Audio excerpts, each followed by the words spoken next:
Thanks, everybody. I'm very honoured to be here today.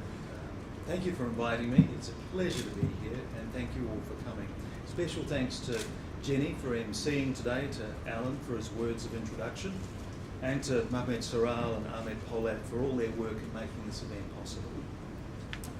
More than 3 decades ago, when I started out as a broadcaster and reporter, it's fair to say that I wasn't always thinking about the audience, who I was serving and why.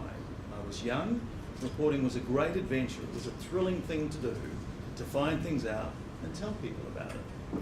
And when I started all those years ago, people didn't exactly have a lot of choice if what I was reporting wasn't very interesting. There were no multi-channels, no broadband and no internet. It really was a captive audience. So much has changed and continues to change. Everyone has many more media choices, and there are mobile devices of all shapes and sizes to watch, read and listen to. These are exciting and transformative times, and it begs the question, do public broadcasters, like the ABC, still matter? That's why the title of this address is so important. Future-proofing ABC News. Why?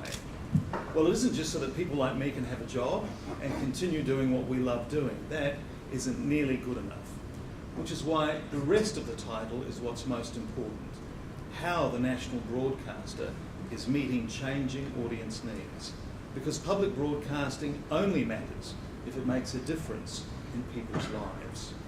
In a world awash with pop-up ads and sponsored messages, increasingly sophisticated marketing, lobby groups and vested interests, the ABC is an increasingly precious commercial-free space that we all share.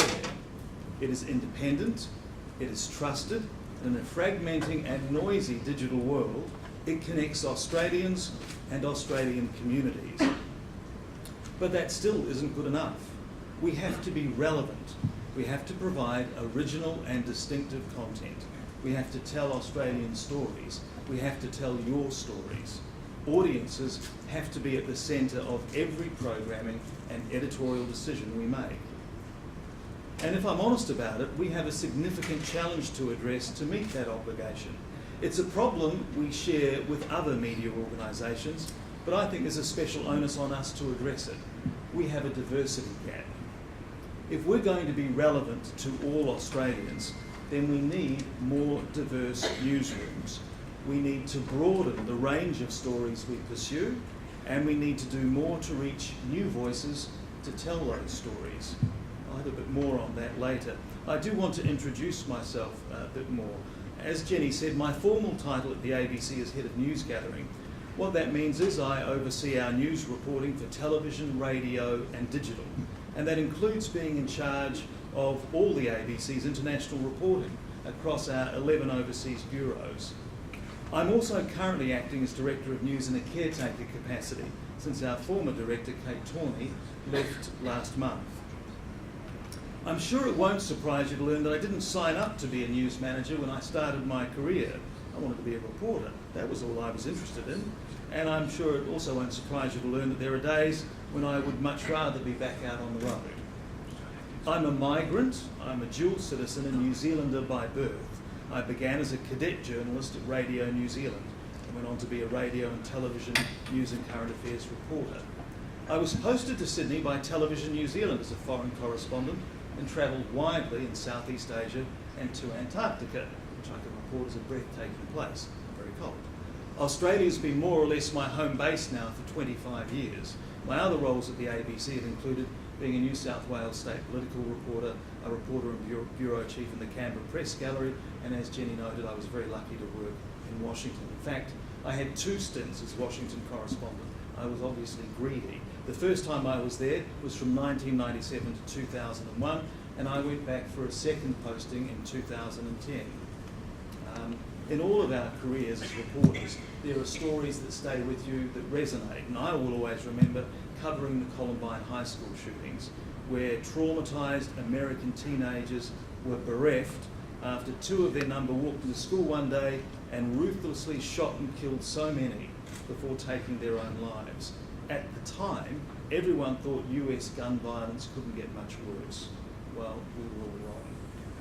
I'll never forget long months, very long months, spent covering the Clinton-Lewinsky scandal and resulting impeachment trial, which all seems so terribly sordid and trivial now, but at the time seemed extremely important. Then there was the 2000 presidential election, the so-called hanging Chad election, which was eventually won by George Bush after a US Supreme Court challenge. The presidency of the United States decided effectively by one vote, because it was a 5-4 decision. And of course, the 9/11 attacks in their aftermath, and seeing the pile, as it was called, the twisted, pulverised remains of the Twin Towers, and that post-apocalyptic feeling of being in the middle of a deserted and blacked out Times Square in Manhattan with military Humvees rolling by on that first very dark night. And I'll never forget, as Jenny noted before, Haiti, which was a disaster of biblical proportions after a massive earthquake. All those bodies and the crying and praying on the cracked up streets as the aftershocks continued to roll through. I went there 3 times and met some truly incredible people. Astonishingly, I find I'm no longer young, but very middle-aged, and some 23 years have slipped by while I've been working at the ABC. I'm one of those fortunate people who can genuinely say I love my job. It's an enormous privilege to work for the national broadcaster, for the most news organisation in the country. At the ABC, I work with extraordinary people who are deeply committed to upholding the tradition of delivering high-quality, independent journalism to audiences across the nation. ABC News has about 1,400 journalists and production staff based across Australia and overseas. The news division produces more than 20 television and radio current affairs programs. They include 8 nightly state and territory editions of the 7 o'clock news. On television, we also have 7:30, Four Corners, Australian Story, Foreign Correspondent, Late Line, Insiders, Offsiders, and The Business, among others. Radio programs include AM and PM, Correspondence Report, and The World Today. We also have a new show for kids, a very good new show for kids, Behind the News. The news division also produces all radio and television news bulletins. We provide continuous news on mobile and online through ABC News Digital, on radio through ABC News Radio, and on television through the 24-hour news channel ABC News 24. And the news division also includes the Asia Pacific News Centre, which produces multilingual news bulletins and specialist programs for the ABC's international services. So it's a complex operation. Each program and newsroom is run by a talented editorial leader, much like how editors oversee individual newspaper mastheads. And each leader reports through to the news executive team, which I'm a member of. So on a daily basis, I'm involved in discussion about the major stories of the day and our coverage plans for them. I'm supposed to be across all major or potentially controversial coverage. I oversee our extensive international assignments, and I'm involved in scoping and planning the future of ABC News. I expect this audience might have a strong interest in our international news gathering, which as a former foreign correspondent is also very close to my heart, even more so as other media organisations cut back their foreign reporting, or in some cases are stopping doing it altogether. We have 11 international posts in Washington, London, Beijing and Jakarta. Beijing and Jakarta are larger hub bureaus, and we've recently expanded our bureaus there to match our operations in Washington and London. Bangkok, Tokyo, New Delhi, Nairobi and Port Moresby are smaller posts with a correspondent and a local producer. And our Middle East news gathering operations based in 2 locations, Jerusalem and our new post in Beirut. Our Beirut office only came online last month with our award-winning correspondent, Matt Brown, based there. I know some of you are particularly interested in events in Turkey. Matt will be our main journalist covering stories in Turkey, although we do tend to send correspondents from Jerusalem and London when we need to as well. Last year, Matt Carney, who's based in our Tokyo office, was in Ufa on the Turkey-Syria border reporting on refugees fleeing Islamic State militants. We've also covered the story on Turkish military action against Kurdish fighters. And of course, each year is our Anzac Day coverage of Turkey, out of Turkey. This year's commemoration on the 100th anniversary was easily the ABC's biggest international news event in terms of resources we deployed this year. As well as the new Beirut Bureau, we've also rolled out some other initiatives this year in international news gathering. We have established a new digital contributors network, which means we can supplement the work of our correspondents by commissioning credible freelancers around the world to file stories for our website and on mobile. The emphasis here is on first-hand eyewitness reporting. You may have seen last week's terrific photo essay from Andrew Quilty in Afghanistan, and contributor Peter O'Connor in Turkey recently filed a report on the large number of young women fighting alongside men in the PKK.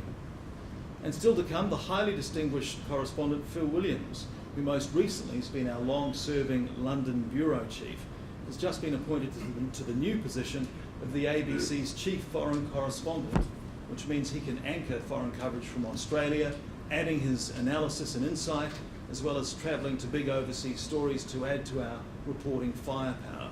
Phil's going to take up that position in February.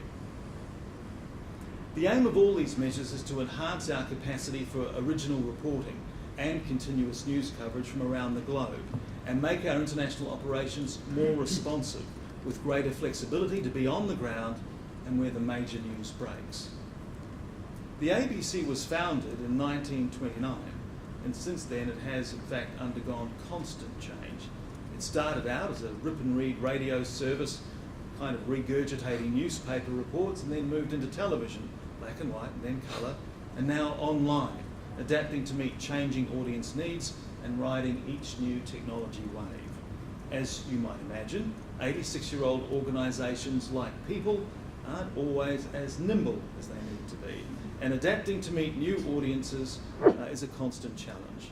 I'm pleased to say that 70% of Australians engage with the ABC in some way each week, which is fantastic.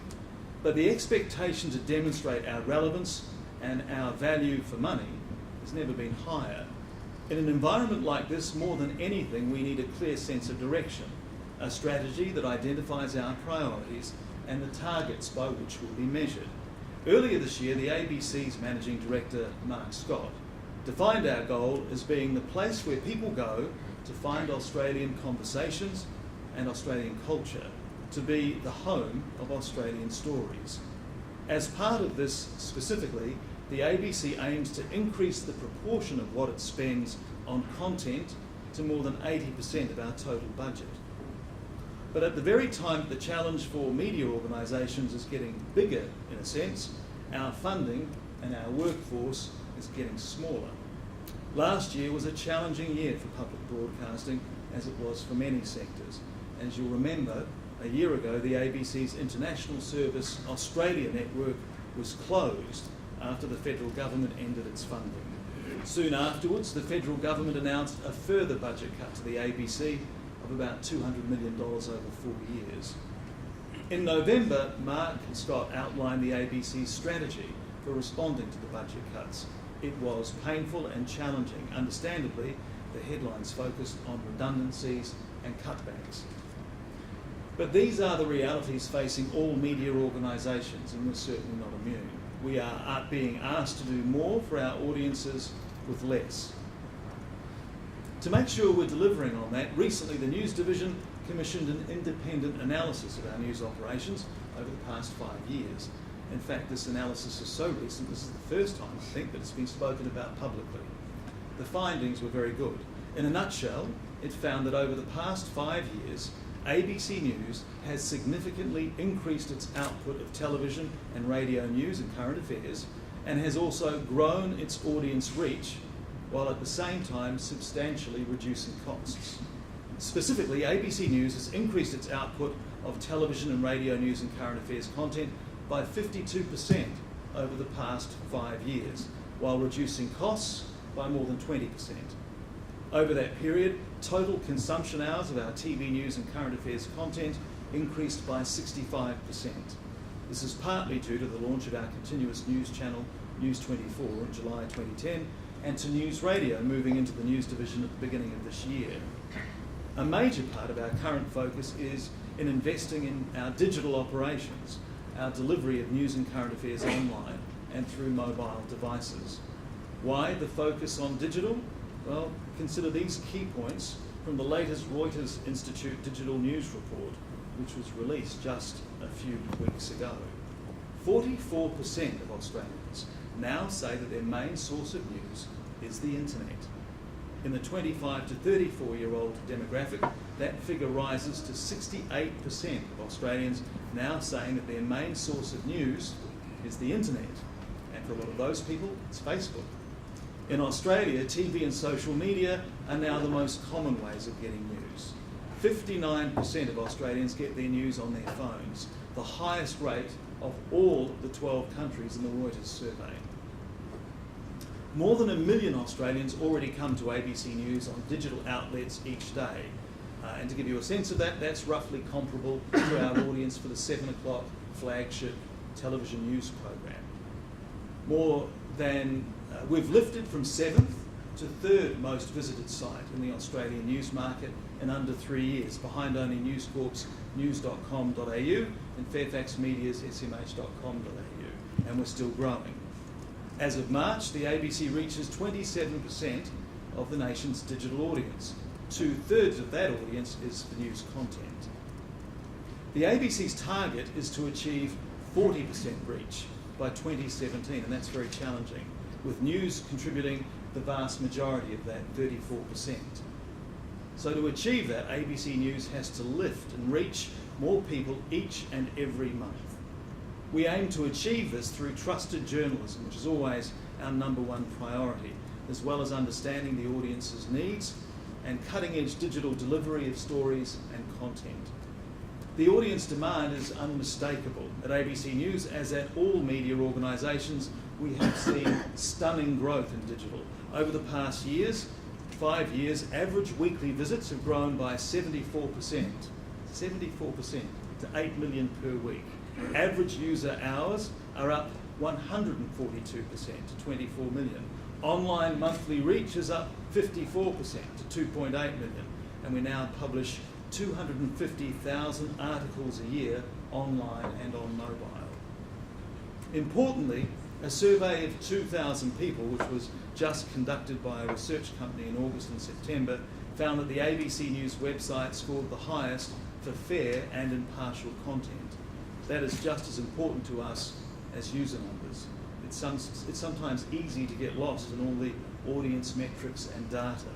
But one thing that hasn't changed in the 20 plus years I've been at the ABC is that quality storytelling underpins everything we do across every platform. You can be assured that the tradition of 50 years of investigative journalism remains at the heart of the ABC as it shapes the digital future.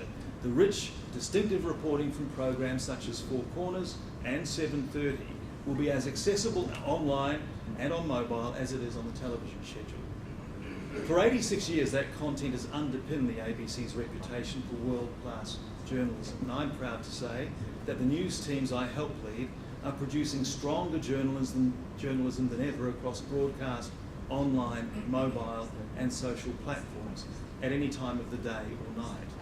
The challenge facing the news division really is twofold. First, we need to maintain and nurture the strong audiences we still have for scheduled news and current affairs on television and radio. And audiences for those services are still strong. 1.5 million people tune into our morning radio news, and about 1.1 million tune into our 7 o'clock television news bulletin. But at the same time, we need to build a news service which is valued and relevant to Australians on the devices and platforms of their choice.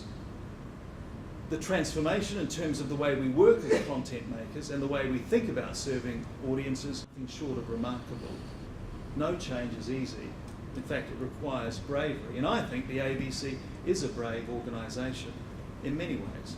Brave in its willingness to try new things, new formats, new forms of storytelling, and to move with the audience as new technology emerges. And of course, brave in its journalism. Take one example from our international operations. Last year, our two Middle East correspondents, Matt Brown and Hayden Cooper, who was then Jerusalem correspondent, and cameraman Aaron Hollett, did incredible work covering the Gaza conflict from both the Israeli and Palestinian sides to present a comprehensive picture of the conflict and what it means for the world. There was no other Australian network in Gaza at the time. The ABC is also brave in other ways, in leading, in experimenting. We've always been brave in mixing tradition and innovation. Which brings me back to the issue of diversity. We need to be brave in addressing our shortcomings too.